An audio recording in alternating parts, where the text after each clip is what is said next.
this whole sector is totally mismanaged. How much of the total debt to ECG is owed by government, and how much of it is paid? Right now, government doesn't owe ECG. Okay. Right now, government... Why would government owe ECG? Right now, government doesn't owes ECG through its SOEs, Tamale Refinery, all the people who take electricity. Government itself doesn't owe ECG. The question is, why would government owe ECG? Unless government has guaranteed to make certain payments for ECG, which is not in the budget, by the way, so they haven't guaranteed anything. Is that right? That's correct. But let me... No, but there are agencies that owe. He's been going around to collect. Almost everybody is now fully paid now because I don't have friends. Style. So I don't have friends. Let's be fair. I don't have friends because it beats my mind why you would consume something and not pay. How much are the commercial losses of ECG? As it stands now, 2022. 2022. Let's bring us to 2022 it ended at about 29%. Commercial losses.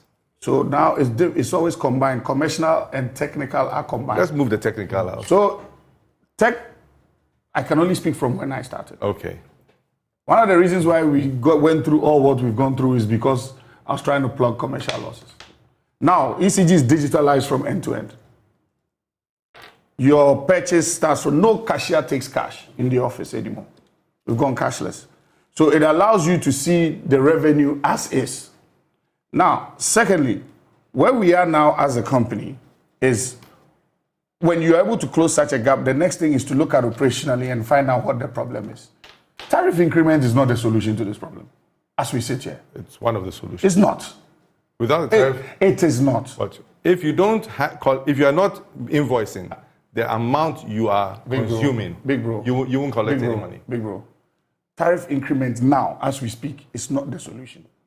Tariff increment is like giving me a basket and asking me to go and fetch water. No, I agree. So you've increased tariff based on the IMF's advice and said that we should go and that it will show in what revenue. There are physical operational issues within ECG that have to be critically looked at. Absolutely. Because the cash waterfall was not growing. Why? But the operational issues are not being solved. How do you grow the pie? The base to grow the pie is ECG. So you might put together a fantastic plan, but until you sit down and look at the base and plug the holes in the base, you will never see the requisite growth.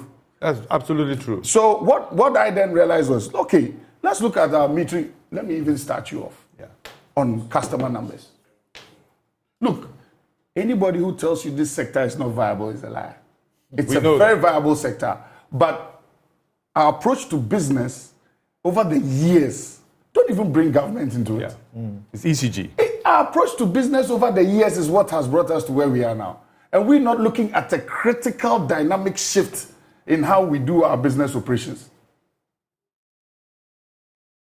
After the last population and housing census, it says what? You have 8.5 million households in Ghana. My PMO division took them up. I gave them an assignment. They went through it, came back to me and said, the whole base where ECG sells power, ECG should have about 7 million customers, 7 point something.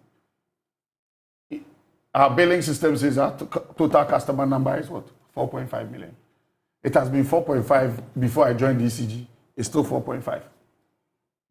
Immediately you realize that what? There's a problem. So you now go to the system. And then you realize that the billing system of the company, the CMS, was given to us by the World Bank in 2015. It hasn't seen any substantial upgrade. It hasn't seen any work done to it. That system is in Oracle 9. It's in Oracle 9. They gave it to us, gave us, what do you call it, a consultant. And the system is in Oracle 9. Oracle is in 22. And we haven't fired our IT people. So to solve the problem, now you take a closer look at that. Now you try to upgrade the system. But people have been used to that and have found ways around it. So they're always resistant. But until you closed it, change the billing cycle, change everything for it to be moving at its optimum now, you start realizing that, revenue assurance is not there. Let's put revenue assurance in place. You put revenue assurance in place, you realize that, okay, now you have a graph that is showing. Now you can answer to how the graph is moving, because initially you were flying blind. Now I can tell you for a fact what is happening in every region, every district, just by the click of my phone now. That's how the company is now working. Right. Now let's go to those numbers. A 4.5 million is a blend of households and commercials. Yeah. If you add, and they're saying 7, that 7 million is households. How many commercials are we missing? Let's say there are 4 million, just for argument's sake. Let's hold on to 2 million of those. That 2 million, we struck the averages of trying to implement a flat rate system because we don't have the meters. Don't have the meters yet. So what do you do when we did the flat rate system? In a month, an average home in an urban area, peri-urban area is 600 cities. You understand? So now 600 by 2 million. The median, you mean? Yeah, the median, yeah. 600 by 2 million. What do you have? 1.2 billion Ghana cedis. Let's say the dollar to cedi is even 12. That's what? 100 million cedis. Sir, if we do not stop the blame game of dropping the ball at this one's doorstep, and let's have a proper approach holistically, nationally, to the company called ECG, we would always point fingers, and next week we will be here. I'm glad the way you started that we are not out. The first place we need to look at is the company ECG, and give it all the support we need to give it. And then when there's a gap realized, we can talk about that subsidy. Because right now, what is the subsidy? You have take or pay agreements that guarantees someone $18 million every month, whether you lift or you don't lift. $15 million, whether you lift or you don't lift. And then you hear, and then you sit down quietly, and then you, through media, I have tried very hard to keep quiet during this space. But you realize that you have so many experts who don't even understand what they are talking about because they've not had the opportunity to sit where I'm sitting. I think they've not had the opportunity to receive the information.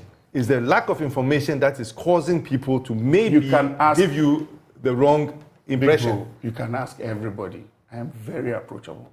And I do not hide the truth because I feel the job I have been given, if I want us to get out of this as quickly as possible, it's a national issue. We should drop the whole political commentary. So what is stopping ECG from doing the things that you need to do to get this done? We are now at the point where we are about to lift off. You have to prepare everything, getting it ready for liftoff. So what have now you we've done? Prepared the whole flat rate system is ready. Now we need to find all those customers. Now the conversation is you can't consume at zero. You can't consume and not pay. Yes. So you are giving electricity to a lot of people. For example, we don't even know. On my road, I have a lot of kiosks. They have electricity. I don't know how they got electricity. Let me even tell you. We did a KIMS, I call it customer asset and mapping. We did Ebuakwa or Yarifa, and Ebuakwa, Adenta, and Kwabenya. I found 54,000 new customers that I didn't know of. But can't you tell from your transformer system, if you put a system in place, how much it is being consumed? Let me tell you, an area? Do you know how number of transformers I even found on the network that have been energized and are on the network that are not on ECG's books? How private contractors energize networks with no recourse to ECG? You are getting to understand your problem. It's a national issue, and we need So as you watch, I have quietly just been watching them, and the interaction, I believe, has been very useful to you as well. This is